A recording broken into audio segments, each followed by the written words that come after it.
Hi friends, welcome back to my channel. Today we are doing another trash talk. I'm feeling kind of all over the place, so rather than organizing this, I'm just gonna pull stuff out of the bucket and talk about it with you. The first thing that I have is from Homeworks. It's the Frozen Balsam Scented Candle. Now that it is after Thanksgiving, I'm starting to pull out all my balsam fir candles, and this was the first one that I wanted to burn. I have to say, it was my first 4-wick candle experience, and when this candle first started, it was almost headache-inducing how strong it was, and the scent pool was instantaneous. Like, I lit it, 10 minutes later, I had scent. However, when we got down to like 2/3 of the way through this, I think because I have the 4 wicks now, the oil burns off really quickly, and so the scent really died once I got 2/3 of the way through. That didn't happen in the spring when I bought a couple of 3-wick candles. So to me, I think the only difference would be the 4th wick. So I don't know if the 4th wick caused that scent problem or if that was always gonna happen, but I was a little bit bummed out that when it got down to the last third of it, I couldn't really smell it that well, but it looked really beautiful in the little gingerbread house that I purchased from Homeworks. I do have 3 other candles that I had purchased from an as-is set, so I'll keep you guys posted on how those do, but this one wasn't super amazing, even though I loved the scent when I had it originally. Next up that I have is a Pantene Pro-V Repair and Protect Conditioner. This is fine. Nothing super special. I don't think it is amazing conditioner, but it's also not the worst stuff ever. I coupon this stuff, so because I can get it for free, it's mostly why I use it. I have these Impress nails in Shimmer. These are my second time wearing them. I really like this pattern. It's a pretty basic, like neutral, but not overly neutral kind of nail, so I enjoyed wearing these. I have a hand soap. This is the Method Vanilla Chai Naturally Derived Hand Wash. I had gotten this on clearance, and I have to say, I have gone back and forth about, like, do the Bath & Body Works hand soaps dry my hands out? Do they not? What's going on? So I pulled this out, and first off, this scent, non-existent. That vanilla chai business, all of a lot. And then on top of that, when I would pump it out, there was no, like, foaming or like sense of like sudsing up, so it was kind of just like sloshing around my hand and then it would wash off. So I don't know if I just am conditioned to think that hand soap, for it to be effective, it should have this nice foam or this nice like suds up like the Bath & Body Works ones do, but I just didn't feel like this was that great, and I didn't want to be converted to purchasing more Method soaps. So I don't know, I'm curious your thoughts on this, because I can't seem to find another hand soap that I like as much as Bath & Body Works ones, but like I'm pretty convinced they are drying my hands out significantly. Next up I have a deodorant. This is the Tarte Clean Queen vegan deodorant. First off, I love the scent of this stuff. Like, I loved whenever I would wear it, I would always be able to smell it kind of like a perfume. Like, I would literally, if this were a lotion or a body wash, I would love it. I would love to have that in my life. But unfortunately, I didn't find this to be the most effective when I was actually really hot and sweaty. So this to me is a good, which I hate to say, but it's a good winter type of deodorant, because I'm not sweaty or like as sticky in the winter as I am during the sort of muggy, humid months. I'm bummed because I want to be able to use a vegan or aluminum-free deodorant, but when it's actually really hot and sweaty outside, the only thing that can combat the scent, I don't care that I'm sweaty, just the scent of my sweat, my BO, is not this. It has to be something with aluminum in it, which is why I also have finished up the Secret Clinical Strength Stress Response Deodorant. This stuff is the best for helping combat my scent when I do get sweaty. So I don't want to keep using this, but I can't seem to find an alternative. I have been seeing a lot of ads lately for the Kapari coconut deodorant. I might give that a try. I don't know yet. I'd like to know your thoughts on it, but I love the scent of this, but I didn't find it was universally all seasonally appropriate for me. I have this 12 Days of Christmas Eve foaming sugar scrub sample that I had gotten. This was fine. I had gotten the Fortune Cookie Soap advent calendar last year, and it was in this like Christmas carol theme, and I didn't like a majority of the scents in it because they were really spicy and old lady-y and herbally, and they just really weren't my jam. So I used this, but I wouldn't buy this again. Keeping with Fortune Cookie Soap, I also have the Good Zombie Aloe Me Body Whip. I have had this for a really long time. It came in a like zombie box that they did for a Halloween like a while ago. This smells like caramel apples, which I don't feel like that sounds like a pleasant body scent, but it is. And it was so like It was so creamy and smooth, and I like the feeling of the aloe on my skin. I have, I think, one more Aloe Me body butter, and then I only have whipped creams. I think I prefer this formulation of their lotions over their whipped creams, but we'll find out once I start to use a whipped cream up. I have some wax from Super Tarts. This is the blue raspberry and lavender wax cubes. It's Ravenclaw from their Harry Potter collection. I don't love this. I'm not the biggest fan of lavender scents, but this almost has like an air of like florally baby wipes. I don't know. I used it, but I would not purchase this one again. I have Candles by Victoria Tahitian Passion. This had 0 scent to it, so would not recommend. But on the flip side, I have Peanut Butter and Jelly. Ben hated this one because the jelly was really, really strong. I didn't dislike it.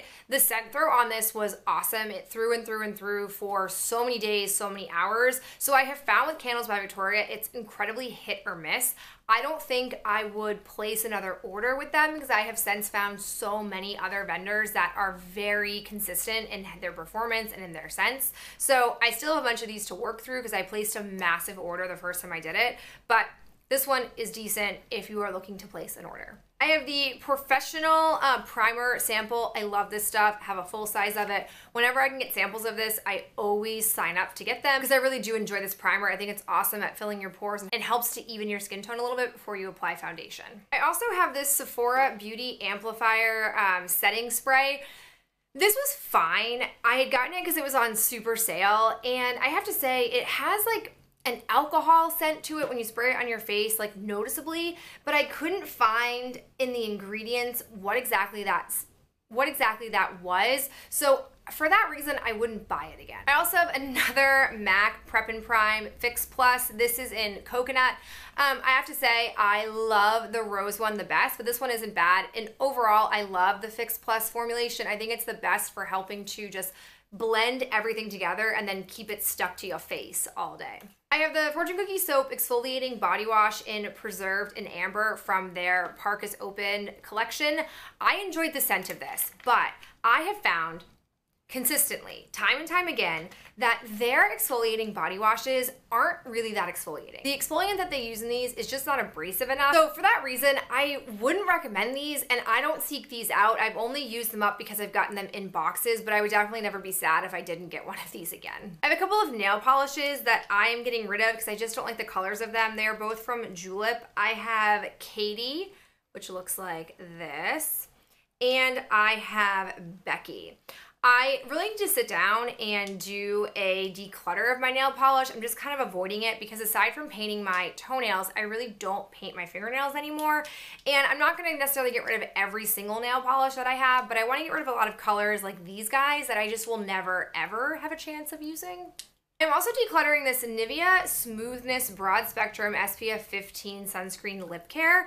I don't know what's going on. I used a good portion of this, but for whatever reason, I felt like it was drying my lips out rather than making them feel nourished. And I'm confused by it because I have a bunch of other Nivea lip products, like some of them are in the same format as this, and I don't have that experience, so I don't know why that is, but regardless, because it's drying my lips out, I'm gonna go ahead and pitch this one. I have like a bajillion more chapsticks that I can use. I have this pink vanilla bean hand cream. I got this for $1 during the semi-annual sale. This was not good. I didn't find that it was at all that moisturizing or hydrating for my hands, and the smell wasn't that great, so would not recommend. I've got the Sensationals Caramel Pumpkin Seeds. This is lovely. I like this so much. On cold, you really pick up on like the pumpkin seed notes, but when you melt it, the caramel really comes out in a nice way. My mom was here for a week staying with me while Ben was in Berlin, and this was like her favorite. She was like, that smells so good. And she normally like hates all of the candles and wax melts that I do because she doesn't like a whole lot of scents. So for her to have liked this and for her to be able to smell it because she has a terrible nose was really impressive. So definitely recommend. I have this Beauty Blender cleanser soap sample. Guys, these are an awesome sample to get. I was able to clean my brushes steadily every week for a month with this sample. I was not converted to want to purchase a full size, but I do have another sample of this. So it's definitely on my radar that whenever they have this for Sephora as a sample option, I'm definitely gonna put it in my cart. It's like the most bang for your sample buck to have this in here because it just lasted so long. So definitely recommend this as a sample. I have the Briogeo Don't Despair Repair Deep Conditioning Mask. I have had countless samples of this, but I've never been converted to want to actually buy one. I'm getting rid of this blush from Julep. It's the Your Happy Look Pore Minimizing Blush in Clover Pink. I just find that the shade, while pretty in the pan, isn't really that flattering on my skin, and it doesn't blend out super great. So I'm just gonna go ahead and pitch it. I'm kind of having this moment with my blushes and my bronzers where I'm just kind of like, love it or leave it. I'm not gonna force myself to pan something I don't like, and this definitely was not worthy of panning, so it's gotta go. I have the Tony Moni I'm Real Rice Mask Sheet for clear skin. This was nice. I was experiencing kind of like a little bit of a weird breakout that I wasn't sure if it was menstrual related or if it was just seasonal change, but this helped clear it up really fast, so really enjoyed the Tony. In general, I really like the Tony Moly masks. There are very few of them that I've used that I've not had a positive response to. I have the CoverGirl True Blend Liquid Makeup in the shade 1, which is Ivory. The packaging is atrocious, but I like the product inside. I so wish they would bring out a better functional pump because this is just garbage, but I really enjoyed this foundation. There's no sunscreen in here, so there's not a lot of flashback, and I feel like it's a really nice coverage. It's not like full-blown, covers every single pimple on your face, but does a nice job like evening out, and it lasts all day, so I'm just a big fan of this stuff. Definitely a rebuy for me. I have the Andes Toys perfume oil that I finished up. I mixed it in with some lotion. It was fine. I got this box, and I feel like a lot of the scents in the box I wasn't the biggest fan of. I have the Amika Nice Cream Cleansing Conditioner. I've had a lot of samples of this. This is fine, but I don't necessarily feel compelled to buy a high-end conditioner when I can get conditioner for free. Same thing goes with the Alterna Caviar Anti-Aging moisture conditioner and shampoo. First off, anti-aging hair products feels ridiculous, but again, wasn't willing to shell out the bucks for this. I have a couple of Dessa's homespun scents. I have peppermint bark, which I loved. This was such a good scent. I had gotten this in a Christmas sampler, so I don't know if she makes this, but performance was super long term. The scent of it was like hot chocolate and peppermint together, which I really liked, so definitely recommend this one. And then we have Home for the Holidays. This one didn't perform as well. I mean, we're talking these are about a year old at this point, so maybe that could be part of it, but I wouldn't necessarily want to buy this one, and it kind of had like too much of a Christmas spice note, which much like cinnamon in the fall, I don't like spicy cinnamon. I also don't like spicy Christmas scents either. Then I have Flaming Star Scents Easter Egg Hunt, which is very clean, hint of green, key lime, bergamot, arugula, fresh basil, white lily, clove, and green leaf. I really enjoyed this. This was just like a tiny little nugget of a piece of wax, and it threw for a really long time. It just was such a pleasant scent. I have never heard of these people. I had gotten this in like a D-stash, I'm pretty sure, but really enjoyed the performance of them. I also have a Lancome Booster XL Mascara Primer. I really liked this stuff for a while, but ever since I discovered the L'Oreal Lash Paradise Primer, and that is my go-to. So I will not repurchase this. So because of that, I won't repurchase this, but I had probably had 3 or 4 tubes of this before I found that drugstore alternative, so enjoyed it for a while, but no longer need to shell out the bucks to get this stuff. And then lastly, I have a really pleasant surprise that I finished up. This is the Fenty Beauty Pro Filter Soft Matte Longwear Foundation. This, I know, was like a huge thing when it very first came out, but I wasn't like super into it. I wasn't into the whole Fenty collection. And then I want to say maybe over the summer, maybe it was in the spring, I don't remember when, Sephora was doing like a deluxe sample set that you could get as an add-on with your purchase. I think I got like 4 or 5 different deluxe size samples of foundations, and this was one of them. I picked the light one, but all of them are too dark for me. In fact, this is in 150, and I had to mix this with a lightener because this is what it looks like, but it kind of oxidizes a hair when it's on your face, so I'd always mix it, and it ended up being beautiful. And I gotta tell you guys, I loved this on my skin. It was truly a soft, matte foundation. It didn't dry me out because I'm not that oily in the winter, and I'm not really that oily in the summer either. It's more that I just get like sweaty from the humidity and I get sticky from the humidity. And I feel like while I didn't get to try it in those conditions, this would be a nice one to use during those times. I definitely want to see if the shade down would match me a little bit better, because I don't want to buy a foundation and have to mix it. That to me would be a real problem, but I really like this and I would have never sought this out or never wanted to try it had I not gotten this sample. So a very pleasant surprise once again from the Sephora samples. They're apparently very dangerous for me because they're making me want to purchase more and more items. But that is it for me and this all over the place trash talk. Hope you're having a great day and appreciate you guys spending some time with me. I'll talk to you in my next video real soon. Bye.